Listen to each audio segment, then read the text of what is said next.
So right now I'm actually going to play you all a video and then we'll get into the details of the matter. Okay. Okay, so right now, as you can see, it says police are on the scene after a male suspect went on a mass stabbing spree, injuring numerous people and resulting in multiple fatalities. This is from Rawls Alerts. Okay. I have a video. Let's just get this played and then we'll get into the other details that I have found from different articles. Breaking news now at 5 o'clock out of Rockford. 4 people are dead. 5 others are hurt in a stabbing attack this afternoon in Rockford. Police say they have a man in custody. It began with a home invasion. Investigators say the man continued attacking people throughout the neighborhood. Some of them were stabbed a short time ago. Police said they do not think anyone else is involved.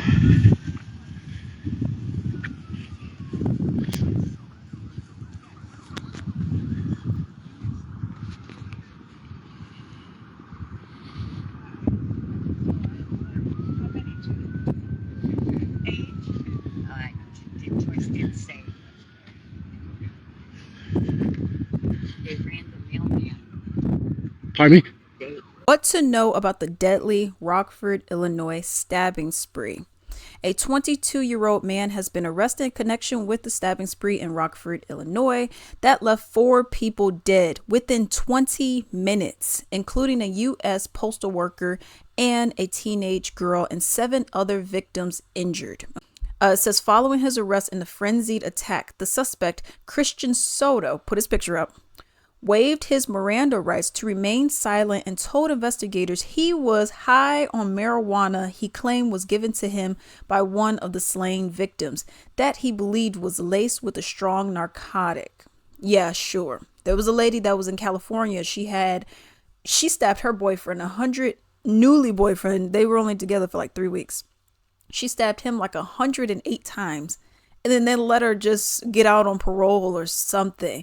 It was crazy. It was no real jail time because she said the same thing. Oh, it was laced with, because they've been saying for years, they're like, oh, well, marijuana is starting to have fentanyl laced in it too, and da da da da da.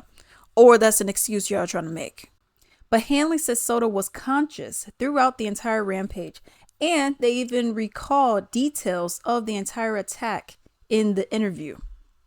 Soto faces 4 charges, 4 counts of murder and 7 counts of attempted murder, as well as 2 counts of home invasion with a dangerous weapon.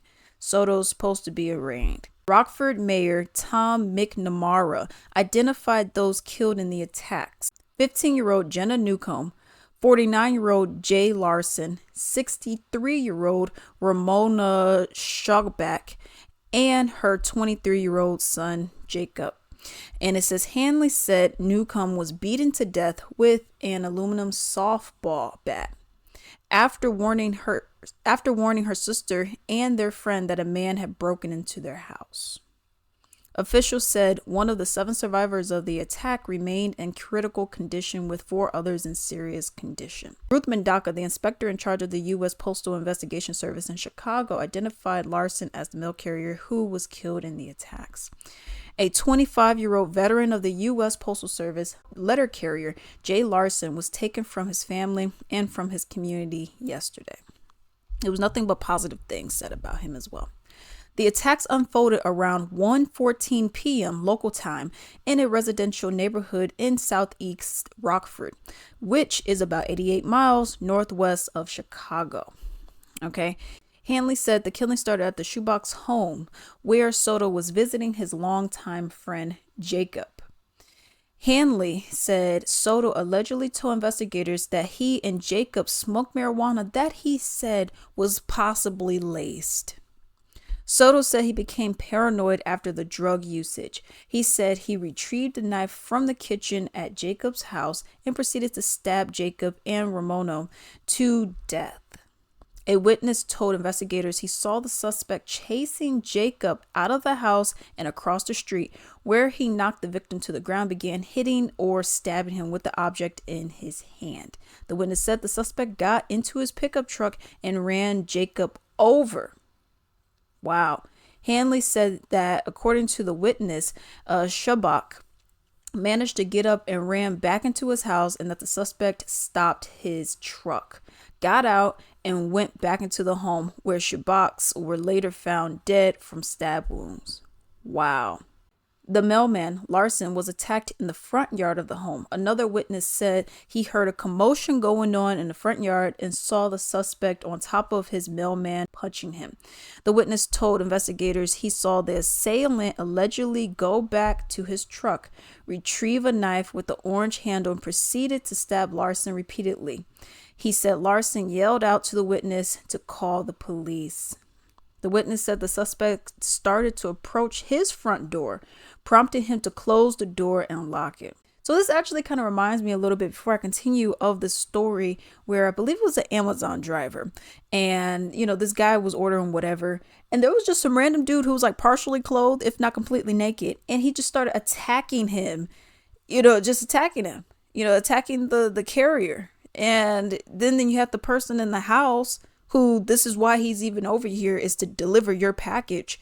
And he just goes and closes the door. He closes it and locks it. And he just goes and hides in his house.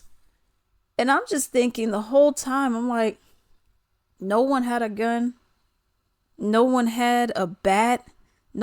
Just anything that you could think of to grab to go and assist this person. So when I read where it says the witness said the suspect started to approach his front door, prompting him to close the door and lock it.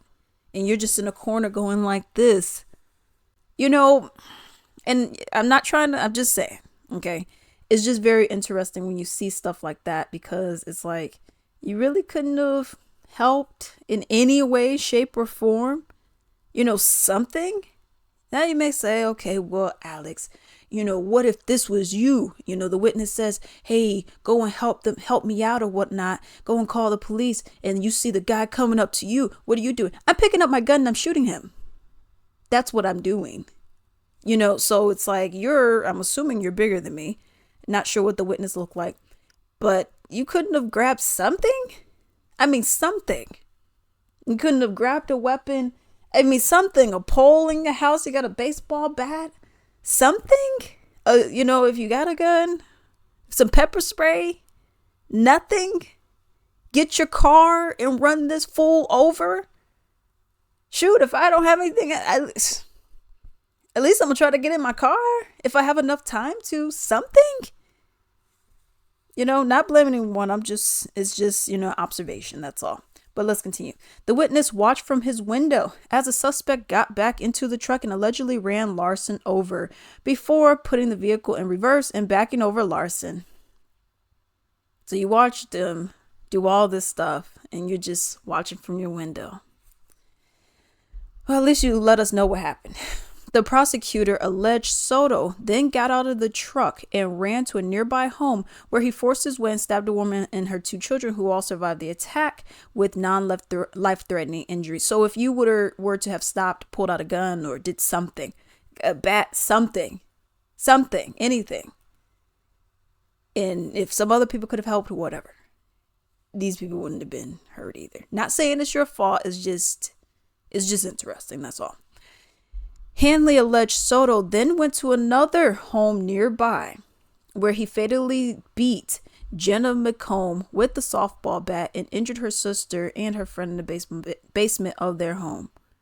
Again, after leaving the Newcomb home, Soto allegedly broke into the residence and attacked a homeowner he identified as Lindsay Craig with the knife.